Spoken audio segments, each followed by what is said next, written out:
blast. It's a blast. Yeah. It's a lot of fun to do. I love playing the character. But the challenge is to keep it fresh and to keep it, you know, present and urgent, not let it get stale. But I love doing it, and the fans are the best fans. And John, you played Aquaman in The Brave and the Bold, and hilarious. Love that character. You guys will have to check that out if you haven't. And now you're King Shark. What's up with you and fish? I just realized that, I don't know, I guess I'm just a fishy guy. I'm just, that's really funny that you brought up Jabberjaw. Yeah. I remember Jabber. Yeah, Jabberjaw.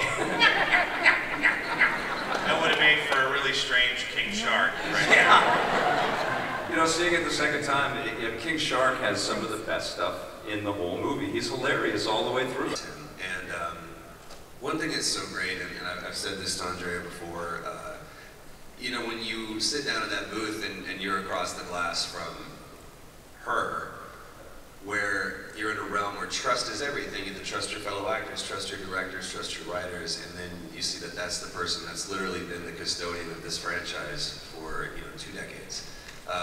Yes. They're really good ends. It's, you know, these are characters that are bigger than any actor, they're bigger than any other, you know, medium, and you just got to go in and know the character and just have fun with it. And again, you just trust your director, and I like her. She's pretty good. I also have to give a big shout out to all the people that have been helping at the hearing impaired. Your performance was like way better than any of ours.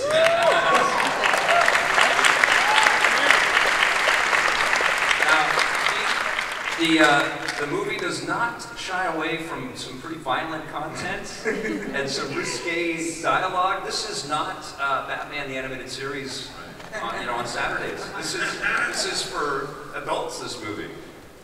Was there anything that was too much? Apparently not. Well, we were as shocked as anyone when they let us get away with some of this stuff.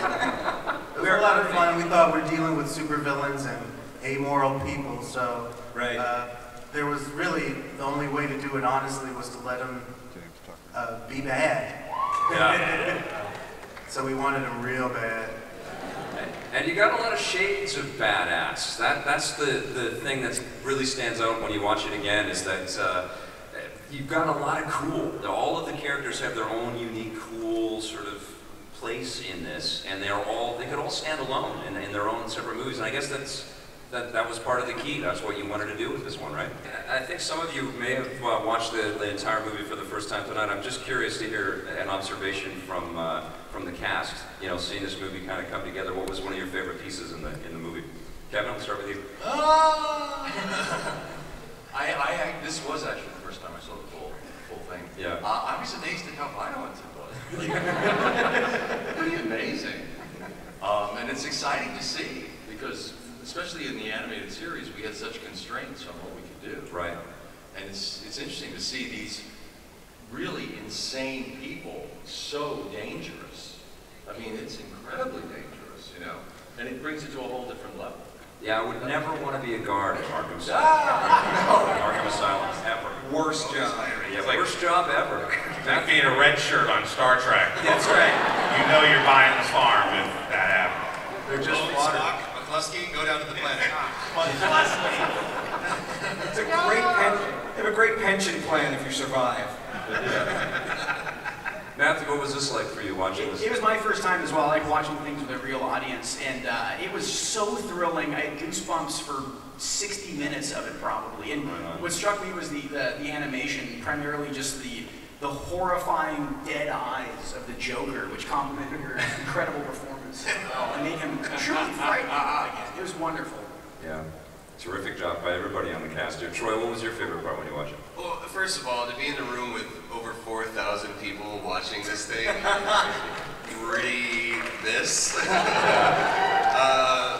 I'll say the thing that stuck out to me, because I mean, clearly DC's great about doing not only the animated series, but with their movies as well. But this is like the first time that you're actually kind of rooting for the villains. Like, you spend the most time with the Suicide Squad, and that's kind of interesting, and Batman just kind of comes in and like just messes up their plans, which is kind of cool.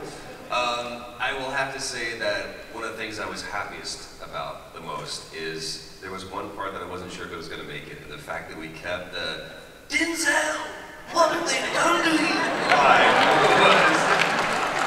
That was all the fits for a while. It was like, it made it! That was great. John, how about yourself, man?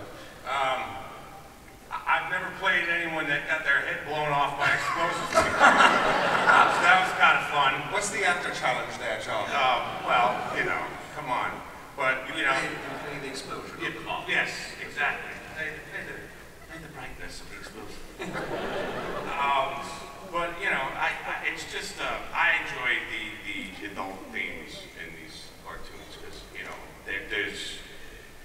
You can get away with a whole lot when you do that, you know, and the jokes work better and the scenes, you know, you know, I just appreciate that. And who doesn't love cartoon movies? I love cartoon movies. Work it out. Which brings me to Andrea. How the hell do you direct these guys? How do we segue from cartoon movies to Andrea? I'm sorry, what did you ask? Well, how do you work with these guys that you get to know so well? They're friends. You work with them a lot. So is it by osmosis at a certain point, or you have to give them specific notes? When they're as good as these guys, it's pretty much slating and getting out of their way and maybe saying, well, actually you're running during that scene, so you need to do dialogue this way. But it's now gotten to the point where we've done enough of these and we've worked together enough that we can, there's a shorthand of language where we barely have to say, I'm halfway through a direction and they're like, 10-4, I got it. Okay, I know what you're going to say already. And then I back off and let them do it. But it's kind of like being with a family that you choose instead of the family that you're forced to be with. And it's also like casting a party, you know, putting people together who are going to have fun together, who are going to bring something to the party, and who afterwards are going to go, that was fun. Yeah. Let's do that some more. But I have to say, I had the same experience that you guys did, which was, we didn't know what was really going to ultimately make it in the film, and it's always so shocking when you do see it, you're like, that made it, the cartoon movies being one of them. But also things like the very last line that Waller says, which just goes, oh, nah, that's never going to make it. It made it, it did. And it's really effective. She doesn't have to really swear. You know there's a swear coming, but she doesn't have to say it. I thought